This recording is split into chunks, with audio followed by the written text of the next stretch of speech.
राजस्थान की तपती रेतीली पहाड़ियों के नीचे अरावली की एक प्राचीन गुफा के भीतर भारत की सबसे सुरक्षित और गुप्त लैब 00 स्थित है। ऊपर से देखने पर यहाँ केवल बंजर चट्टानें और कटीली झाड़ियां दिखती हैं, लेकिन जमीन से 100 फीट नीचे विज्ञान का एक ऐसा चमत्कार पल रहा है जिसकी कल्पना भी दुनिया ने नहीं की होगी। यहाँ की गलियों में सन्नाटा है, लेकिन हवा में एक अजीब सी बेचैनी है। भारी लोहे के दरवाजों के पीछे 24 घंटे ब्लैक कैट कमांडो का पहरा रहता है। इस लैब का सबसे संवेदनशील हिस्सा है कक्षा अग्नि। यहाँ एक पारदर्शी बुलेट प्रूफ चेंबर के भीतर रखा है ब्रह्मास्त्र। ये महज एक हथियार नहीं है, बल्कि भारत का वो सुरक्षा कवच है जो युद्ध की परिभाषा बदल देगा। डॉक्टर विक्रांत अग्निहोत्री, जिनके चेहरे की झुर्रियां और सफेद होते बाल पिछले 5 सालों के कठिन संघर्ष की गवाही दे रहे थे, आज सुबह 4 बजे से ही मुख्य कंट्रोल पैनल के सामने जमे हुए थे। उनकी आंखों में नींद की जगह एक अजीब सी चमक और घबराहट थी। उनकी टीम के 7 और दिग्गज वैज्ञानिक पसीने से तरबतर होकर अपने अपने मॉनिटर्स पर नजरें गड़ाए हुए थे। ब्रह्मास्त्र एक ऐसी स्मार्ट लेजर गन थी जो किसी बारूद से नहीं, बल्कि सूर्य की किरणों को संचित कर बनाई गई ऊर्जा से चलती थी। इसकी सबसे बड़ी शक्ति थी इसका गाइडेड फोटोन चोक। यदि दुश्मन किसी गहरी खाई या अभेद्य किले के पीछे भी छिपा हो, तो इससे निकलने वाली किरण हवा में अपना रास्ता खुद खोजकर उसे राख कर सकती थी। मीरा, स्टेटस चेक करो। डॉक्टर विक्रांत की भारी आवाज लैब में गूंजी। मीरा ने चश्मा ठीक करते हुए तेज आवाज में कहा, सर, थर्मल स्टेबिलिटी 99% है। कल दोपहर जब रक्षा मंत्री और सेना के जनरल इसका परीक्षण देखने आएंगे, तब हम इतिहास रच देंगे। बस एक छोटी सी चिंता है, इसका पावर कोर हल्का सा कंपन कर रहा है। डॉक्टर विक्रांत ने गहरी सांस ली। 5 साल मीरा, हमने 5 साल इस रेगिस्तान की मिट्टी और मशीनों के बीच गुजारे हैं, अपने परिवारों से दूर, बस इस एक पल के लिए। कल के बाद दुनिया हमें अलग नजरों से देखेगी। रात गहराती जा रही थी। लैब के भीतर एयर कंडीशनर की हल्की आवाज के अलावा और कुछ सुनाई नहीं दे रहा था। अचानक पूरी लैब की लाइटें झपझपाईं। एक तीखी आवाज आई, चटाक। अगले ही पल लैब की सफेद रोशनी नीली पड़ गई और खतरे का सायरन बजने लगा। सिस्टम फेलियर, सिस्टम फेलियर, एक ठंडी मशीनी आवाज पूरे परिसर में गूंजने लगी। डॉक्टर विक्रांत अपने केबिन से बदहवास होकर बाहर आए। क्या हुआ मीरा? सिस्टम को क्या हुआ? मीरा के हाथ कांप रहे थे। सर, मुझे समझ नहीं आ रहा। ब्रह्मास्त्र का मुख्य सर्किट अचानक ओवरलोड हो रहा है। तापमान 400 डिग्री के पार जा रहा है। अगर ये नहीं रुका तो पूरी लैब उड़ जाएगी। वैज्ञानिकों की फौज पागलों की तरह कीबोर्ड पर उंगलियां चलाने लगी, लेकिन सब व्यर्थ था। ब्रह्मास्त्र के भीतर की माइक्रोचिप्स एक एक करके जलने लगी थीं। चेंबर के भीतर से काला धुआं निकलने लगा था। जिस हथियार को कल दुनिया के सामने चमकना था, वो आज अपनी ही आग में भस्म हो रहा था। डॉक्टर विक्रांत ने कांच के चेंबर पर अपना हाथ मारा। नहीं, ऐसा नहीं हो सकता। मेरी 5 साल की तपस्या बर्बाद हो गई। सुबह हुई, लेकिन सूरज की रोशनी इस लैब के लिए खुशियां नहीं, बल्कि मातम लेकर आई। ट्रायल रद्द कर दिया गया। दिल्ली मुख्यालय को संदेश भेज दिया गया, प्रोजेक्ट ब्रह्मास्त्र विफल।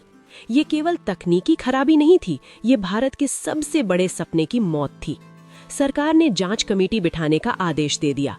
किसी को समझ नहीं आ रहा था कि जो डिजाइन हजारों बार टेस्ट किया गया था, वो आखिरी मौके पर क्यों हार गया। अगले दिन दोपहर को 00 के कॉन्फ्रेंस रूम में सन्नाटा पसरा था। सभी बड़े वैज्ञानिक हताश बैठे थे। बोर्ड पर हजारों समीकरण लिखे थे, लेकिन समाधान कहीं नहीं था। तभी दरवाजे पर हल्की सी दस्तक हुई। बाबूजी, चाय? अंदर आया 15 साल का एक लड़का। नाम था आर्यन। मैला सा कुर्ता पायजामा, पैरों में घिसी हुई चप्पल और सांवला चेहरा। उसके पिता काका रामू इस गुप्त बेस के बाहर एक छोटी सी कैंटीन चलाते थे। आर्यन अक्सर चाय पहुंचाने अंदर आता था। वो शांत रहता था, लेकिन उसकी आंखें हमेशा लैब की उन मशीनों को ऐसे निहारती थीं जैसे कोई कलाकार अपनी कला को देखता है।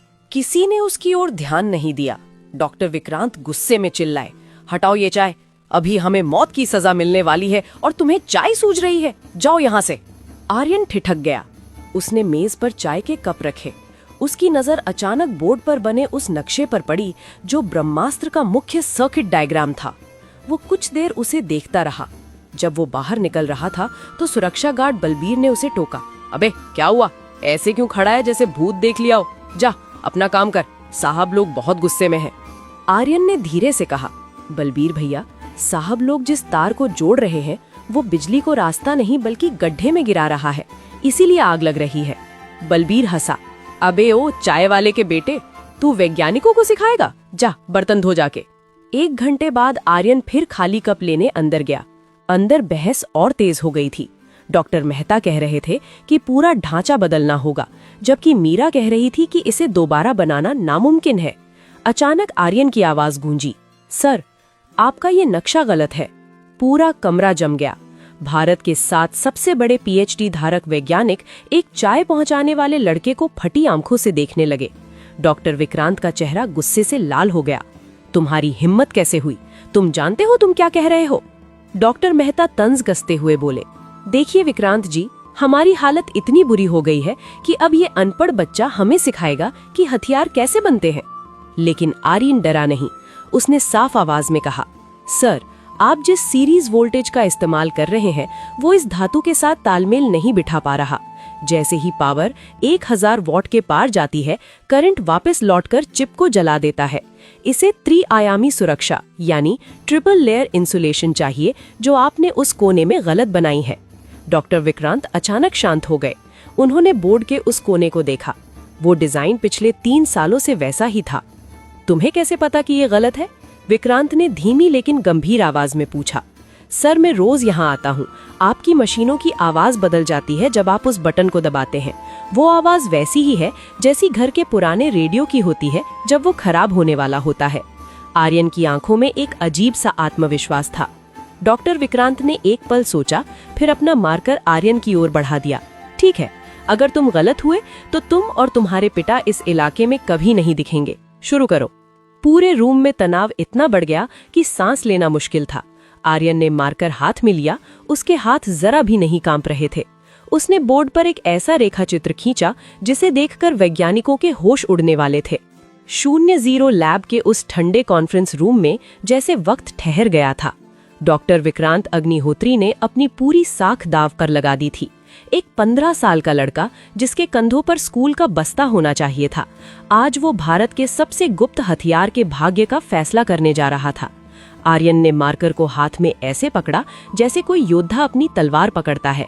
उसने बोर्ड के एक बड़े हिस्से को साफ किया और अपनी छोटी उंगलियों से रेखाएं खींचनी शुरू की। वो कोई सामान्य सर्किट नहीं था। वो बिजली के बहाव का एक ऐसा जाल था जिसे विज्ञान की किताबों में नॉन लीनियर प्रोग्रेशन कहा जाता है। डॉक्टर मेहता तंज कसते हुए बोले, विक्रांत, तुम एक बच्चे के खेल के लिए हमें यहाँ खड़ा रख रहे हो। ये पागलपन है, सुरक्षा नियमों के खिलाफ है। लेकिन डॉक्टर विक्रांत ने अपना हाथ उठाकर उन्हें शांत रहने का इशारा किया। उनकी नजरें आर्यन के हाथ की गति पर थीं। आर्यन केवल चित्र नहीं बना रहा था, वो उन जटिल गणनाओं यानी कैलकुलेशंस को भी साथ साथ लिख रहा था जिन्हें हल करने के लिए वैज्ञानिकों को सुपर कंप्यूटर की जरूरत पड़ती है। ये तो हाइपर कूलिंग का सिद्धांत है, मीरा ने फुसफुसाते हुए कहा। उसकी आंखें फटी की फटी रह गई थीं। लेकिन इस लड़के को तरल नाइट्रोजन के बिना कूलिंग करने का ये तरीका कहाँ से पता चला? लगभग 40 मिनट तक आर्यन बिना रुके लिखता रहा। बोर्ड अब जटिल रेखाओं और नंबरों से भर चुका था। उसने अंत में एक बड़ा गोला बनाया और मारकर नीचे रख दिया। उसके चेहरे पर पसीने की बूंदें चमक रही थीं। आर्यन ने गहरी सांस ली और कहा, सर, आपकी मशीन में जो गर्मी पैदा हो रही है वो दोष नहीं, वो उसकी शक्ति है। आप उस गर्मी को बाहर निकालने की कोशिश कर रहे थे, जबकि आपको उसे वापस रिसाइकल करना था। करके हथियार की रेंज बढ़ानी चाहिए थी। इस नए डिजाइन से ब्रह्मास्त्र अब फटेगा नहीं, बल्कि पहले से 10 गुना तेज प्रहार करेगा। पूरे कमरे में सन्नाटा छा गया। डॉक्टर विक्रांत आगे बढ़े और बोर्ड के पास जाकर उन समीकरणों को देखने लगे। उन्होंने अपनी जेब से एक छोटी डायरी निकाली और हिसाब लगाने लगे। जैसे जैसे वे आगे बढ़ रहे थे, उनके चेहरे का रंग बदल रहा था। असंभव, विक्रांत के मुंह से निकला। हमने इस कोण यानी एंगल से कभी सोचा ही नहीं। ये लड़का सही कह रहा है। हमने ऊर्जा को रोकने की कोशिश की, उसे दिशा देने की नहीं। तभी डॉक्टर मेहता ने चिल्लाकर कहा, मैं ये नहीं मानता, ये सब तुक्का हो सकता है। क्या हम इस चाय वाले के कहने पर करोड़ों का दोबारा रिस्क लेंगे? अगर इस बार ब्लास्ट हुआ तो हम सब जेल में होंगे। विक्रांत आर्यन की ओर मुड़े। आर्यन, क्या तुम ये करके दिखा सकते हो? हमारे पास केवल 12 घंटे हैं। कल सुबह जनरल और मंत्री जी यहाँ होंगे। आर्यन ने अपनी पुरानी चप्पलें ठीक की और सरलता से कहा, सर, अगर कल ये काम नहीं किया तो आप मुझे पुलिस को दे देना, लेकिन मुझे एक मौका चाहिए। विक्रांत ने तुरंत आदेश दिया, पूरी टीम काम पर लग जाओ, आज रात कोई नहीं सोएगा, हम आर्यन के डिजाइन पर ब्रह्मास्त्र को दोबारा तैयार करेंगे। शुरू हुआ एक ऐसा महायज्ञ जिसकी कल्पना किसी ने नहीं की थी। लैब के भीतर रोबोटिक आर्म्स आर्यन के बताए गए निर्देशों के अनुसार सर्किट जोड़ने लगे। बड़े बड़े वैज्ञानिक जो विदेशों से पढ़कर आए थे, आज उस 15 साल के लड़के के पीछे खड़े होकर पूछ रहे थे, आर्यन, ये वाला तार कहाँ जुड़ेगा? या आर्यन, वोल्टेज का लेवल क्या रखें? रात के 2 बज रहे थे। अचानक एक बड़ी समस्या खड़ी हो गई। ब्रह्मास्त्र का फोकस लेंस बार बार अपनी जगह से हिल रहा था। लेजर किरणें सटीक निशाने पर नहीं बैठ रही थीं। डॉक्टर विक्रांत हताश हो गए। लगता है मेहता सही कह रहे थे। ये डिजाइन कागज पर तो ठीक है, लेकिन हकीकत में? आर्यन ने पास जाकर मशीन को कान लगाकर सुना।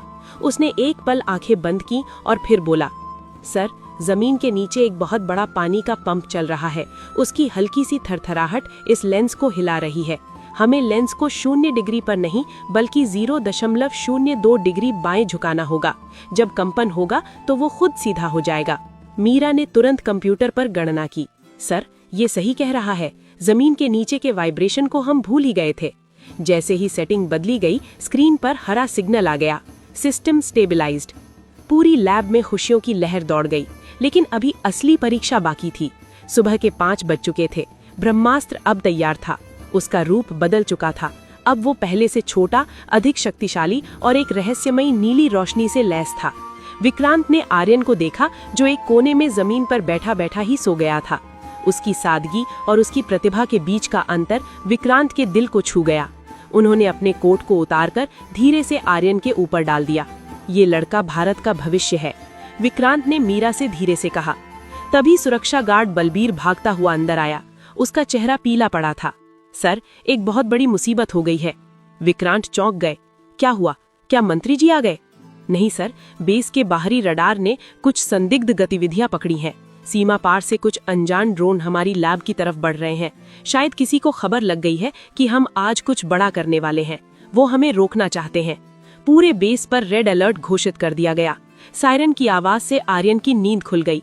बाहर आसमान में अंधेरा था, लेकिन दूर से कुछ टिमटिमाती रोशनी तेजी से लैब की तरफ आ रही थी। वे दुश्मन के आत्मघाती ड्रोन थे। जनरल और रक्षा मंत्री का हेलीकॉप्टर अभी 10 मिनट की दूरी पर था। अगर ड्रोन ने हमला कर दिया तो ब्रह्मास्त्र के साथ साथ सभी वैज्ञानिकों की जान चली जाएगी। डॉक्टर मेहता चिल्लाए, सब कुछ बंद करो, बंकर में छुपो, हम मर जाएंगे। विक्रांत ने ब्रह्मास्त्र की ओर देखा और फिर आर्यन की ओर। आर्यन, क्या तुम्हारा बनाया हुआ ये हथियार अभी काम कर सकता है? हमारे पास बाहर की डिफेंस गन्स को चालू करने का समय नहीं है। आर्यन की आंखों में अब डर नहीं, बल्कि एक तेज चमक थी।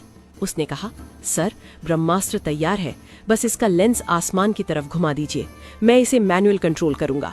विक्रांत घबराए, लेकिन तुमने कभी इसे चलाया नहीं है। मैंने चलाया नहीं है सर, लेकिन मैंने इसे महसूस किया है, आर्यन ने दृढ़ता से कहा। बाहर आसमान में ड्रोन्स की आवाज तेज होने लगी थी। वे अब केवल 500 मीटर की दूरी पर थे।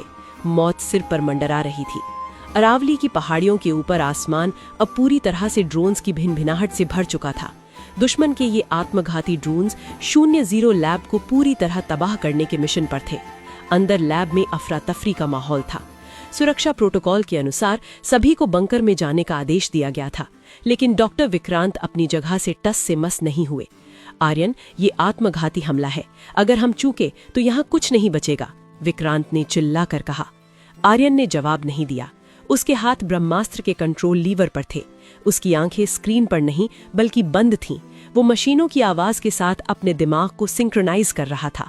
सर, ब्रह्मास्त्र को पावर मोड पर डालिए। आर्यन की आवाज में एक अजीब सा ठहराव था। मीरा ने मुख्य स्विच दबाया। अचानक लैब के ऊपर स्थित एक गुप्त गुंबद खुला और ब्रह्मास्त्र की नली आसमान की ओर तन गई। बाहर दुश्मन के 3 ड्रोन्स तेजी से नीचे की ओर गोता लगाने लगे। उनकी गति इतनी तेज थी कि रडार भी उन्हें पकड़ने में विफल हो रहे थे। ठीक उसी समय आर्यन की आंखें खुली। उसने ट्रिगर दबाया। पूरे पहाड़ में एक हल्की सी गूंज हुई।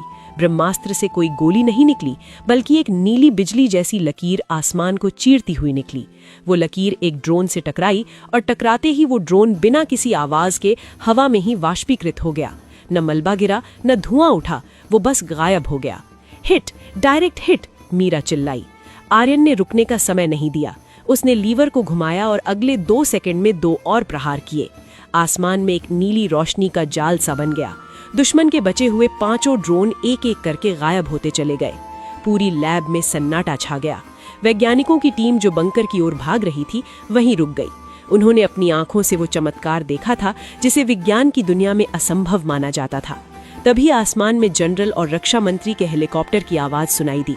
वे जमीन पर उतरे, लेकिन उनके चेहरे पर दहशत थी। उन्होंने हवा में उन नीली रोशनियों को देखा था।